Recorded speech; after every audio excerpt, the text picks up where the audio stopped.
আবারও নিম্নচাপ। গত দুদিনের বৃষ্টিতে শিলাবতী নদীর জলস্তর বৃদ্ধি পেয়েছে, ফলে কাঠের সাঁকো ডুবছে, যোগাযোগ বিচ্ছিন্ন হতে চলেছে একাধিক গ্রামের। চরম চিন্তায় নদীর তীরবর্তী এলাকার মানুষজন। আশঙ্কায় দিন কাটাচ্ছেন একাধিক। শিলাবতী নদীর ভাঙনে জল ঢোকার আশঙ্কা।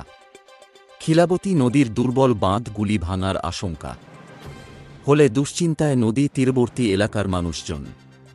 পশ্চিম মেদিনীপুরের চন্দ্রকোনা ২ নম্বর ব্লকের উপর দিয়ে বয়ে যাওয়ার শিলাবতী নদী এলাকায় কাঠের সেতুটি ডুবছে জলে। ঘাটাল ইতিমধ্যেই বন্যার জলে জলমগ্ন, আবারও এই জল গিয়ে পড়বে ঘাটালে। আবারও প্লাবনের আশঙ্কা ঘাটালবাসীর।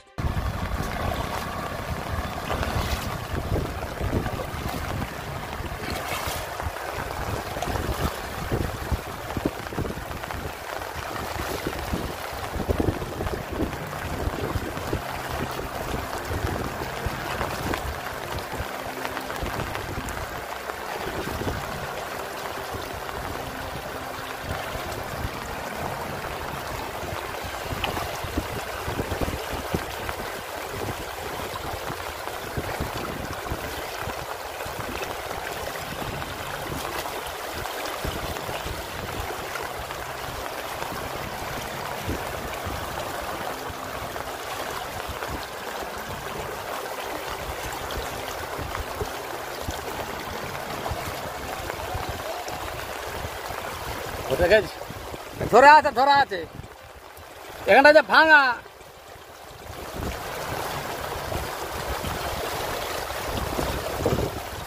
এখানটাই লট হয়ে গেছে রে।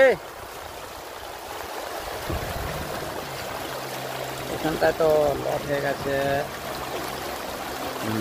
ঠিক আছে, এখানটা যে ভেঙেছে রে পোলটা, পাটাটা যে ছাড়িয়ে নিয়ে গেছে।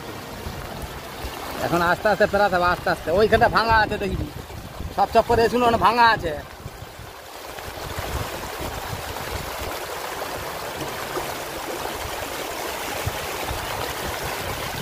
জীবনের ঝুঁকি নিয়ে যাতায়াত করছেন?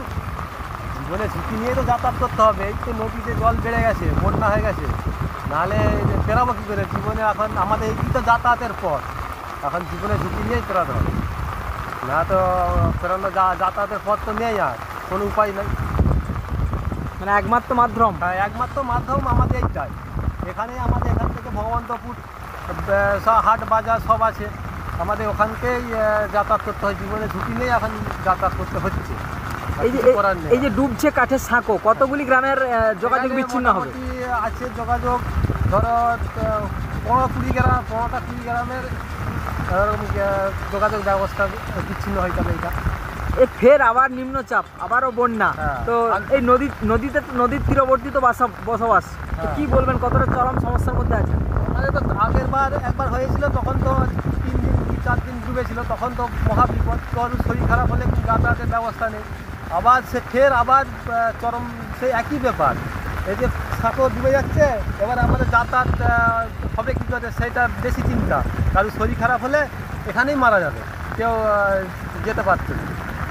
প্রায় 15-16টা গ্রামের যাতায়াত হচ্ছে এখানে। আপনার নাম? সাঁকোটা। আমার নাম তুহিন ঘোষ। মধ্যে আছেন, এই যে কাঠের সাঁকো ডুবে যাচ্ছে, কি বলবেন? এই জীবনের ঝুঁকি নিয়ে যাতায়াত করছেন? জীবনের ঝুঁকি নিয়ে যাতায়াত করতে বলতে কী করবো? আমাদের তো এইটি পথ, আমাদের এর উপর দিয়ে পেরিয়ে মানে বাজার হাট সবই যেতে হয়। আমাদের এইটি একটা নিরাপত্তা পথ। আর এইরকম অনেক গ্রামই জলের বিচ্ছিন্ন হয়ে গেছে, যোগাযোগ করতে পারছে না কারোর সঙ্গে, এই পোল দিয়ে যেতে হবে। তাই এইটুকু রয়েছে বলে এখন যাচ্ছি। যদি এইটুকু ভেঙে চলে যায়, আমাদের নিরাপত্তা হয়ে গেল। তাহলে কী করে এভাবে বাঁচা যায়? এইভাবেই আছি বেঁচে, আর কি করব।